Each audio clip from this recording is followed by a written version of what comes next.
हम director RJ Balaji की direct की हुई फिल्म करुप्पू के बारे में बात करने वाले हैं। अगर इस फिल्म की कहानी की बात करें तो फिल्म की शुरुआत में इंद्रंस केरला से अपनी बेटी को लेकर चेन्नई आते हैं। वो क्यों आए हैं? अपनी बेटी का एक मेजर ऑपरेशन करवाना है, उसी के लिए आए हैं। उसके लिए वो पैसे नहीं लाए, पैसों की जगह वो काफी सारी ज्वेलरी लाए हैं। वो गहने बेचकर ही ये ऑपरेशन करवाना है। अब वो चेन्नई में उतरते हैं। उतरते ही दो चोर वो गहने छीनकर भाग जाते हैं। ये लोग सीधा पुलिस स्टेशन जाते हैं और शिकायत दर्ज कराते हैं। पुलिस भी उन चोरों को ढूंढकर गहने बरामद कर लेती है। पर गहने मिलते ही तुरंत इनके हाथ में नहीं दे सकते ना। उसके लिए कितनी सारी फॉर्मेलिटीज होती हैं। वो रिटर्न ऑफ प्रॉपर्टी डालकर कोर्ट के जरिए ही वापस मिल सकते हैं। उसके लिए उस पुलिस स्टेशन में मौजूद एक पुलिस वाले को हमारे पहचान के एक एडवोकेट है, इनसे मिलिए बोलकर वो आरजे बालाजी से मिलवाते हैं। आरजे बालाजी वो वकील हैं जिन्होंने पूरे कोर्ट को अपने कंट्रोल में रखा हुआ है। वहां के जज तक को उन्होंने सेट कर रखा है। वहां उनकी ही बात कानून होती है। अपने इस इन्फ्लुएंस का इस्तेमाल करके वो आने वाले सारे भोले भाले क्लाइंट्स को बस ठगने की कोशिश करता है, कोई काम करके नहीं देता है। ये इंद्रंस भी गहने वापस लेने के लिए 4 महीनों से भाग दौड़ कर रहे हैं, पर कोई काम नहीं हुआ और बहुत पैसे भी खर्च हो गए। एक स्टेज पर उन्हें पता चलता है कि आरजे बालाजी उन्हें बेवकूफ बना रहे हैं। अब कोई और रास्ता ना होने पर और बेटी का तुरंत ऑपरेशन करवाना ही है, ऐसी सिचुएशन में जाकर वो कोर्ट के प्रांगण में मौजूद करुप्पू स्वामी के पास अपनी रिक्वेस्ट रखते हैं कि स्वामी, बस आप ही बचा सकते हो। अब करुप्पू स्वामी आते हैं। करुप्पू स्वामी कौन है? सूर्या ही आते हैं। वो कोर्ट में एक वकील बनकर हाजिर होते हैं। वो आरजे बालाजी के खिलाफ ही खड़े होते हैं। इन दोनों के बीच टकराव होता है। उसके बाद क्या होता है, यही इस फिल्म की कहानी है। इस फिल्म में दो दिलचस्प चीजों को लिया गया है। एक तो ये फिल्म एक कोर्ट रूम ड्रामा है और दूसरा ये एक स्वामी वाली फिल्म भी है। फर्स्ट हाफ की बात करें तो फिल्म की शुरुआत में वो इंद्रंस की कहानी काफी दिलचस्प थी। कोर्ट के सीन्स भी ठीक ठाक ही थे सच कहूं तो। उसके बाद स्वामी आते हैं। स्वामी के आने के बाद ये कोर्ट रूम ड्रामा और स्वामी मिलकर कहानी को आगे बढ़ाते हैं। फर्स्ट हाफ बस ठीक ठाक ही चल रहा था। उसमें भी फर्स्ट हाफ में आरजे बालाजी सूर्या को देखकर कहते हैं, तुम भगवान बनकर कुछ भी करते हो तो ये कोई बड़ी बात नहीं है, इंसान बनकर यहां सरवाइव करना मुश्किल है।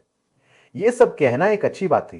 फिर अगर आप सेकेंड हाफ में देखें तो उसमें भी जैसे वन नेशन वन इलेक्शन होता है, वैसे ही one nation one court one जज वन वकील जैसा ही था। सिर्फ एक ही कोर्ट दिखाते रहे, अलग अलग केस पे भी नहीं गए। फर्स्ट हाफ में भी एक ही केस के साथ खत्म हो गया। सेकेंड हाफ में आए केस तो जरा भी इंटरेस्टिंग नहीं थे। शुरुआत में एक इंसान और दूसरे इंसान के बीच की लड़ाई में कौन जीता वो देखना दिलचस्प था। एक इंसान को भगवान हराएगा, इसमें क्या मजा आएगा। सेकेंड हाफ में तो सूर्या खुद भगवान की तरह आते हैं। वो अपनी सारी ट्रिक्स का इस्तेमाल करके विलन को हरा देते हैं। इतना ही नहीं, कहानी कहां जा रही है पता ही नहीं चल रहा। वो अपनी मर्जी से बेकाबू होकर कहीं भी जा रही है। अचानक से पता नहीं कौन कौन सी फिल्मों के रेफरेंस बीच में आ जाते हैं। अचानक सिंघम वाले सूर्या भी फिल्म में आ जाते हैं। क्लाइमैक्स में तो एक कैरेक्टर आता है, वो सूर्या नहीं कार्तिक जैसा लग रहा था, मालूम नहीं वो क्या था। फिल्म के कोर्ट सीन्स हो या उसमें होने वाले आर्ग्यूमेंट्स, कुछ भी जरा भी इंटरेस्टिंग नहीं था। यह फिल्म देखकर हमारे एक बहुत पुराने सवाल का जवाब मिल गया। हम बाहर के देशों में देखें तो लोग अलग अलग देवी देवताओं को पूछते हैं, हमारे यहाँ अपने अपने भगवान को। जब हम सोचते हैं कि यार वो हमारे भगवान को क्यों नहीं पूछते, इस फिल्म में देखेंगे तो करुप्पू स्वामी कार चेजिंग में जा रहे होते हैं।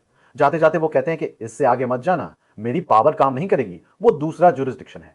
ये तो वही बात हो गई ना, जैसे पुलिस स्टेशन में हम कोई केस लेके जाते हैं तो वो कहते हैं ये हमारे जुरिस्डिक्शन में नहीं आता, ये अलग एरिया है। वैसे ही उनकी भी एक लिमिट है, उसके आगे उनकी पावर काम नहीं करती दिखाया है।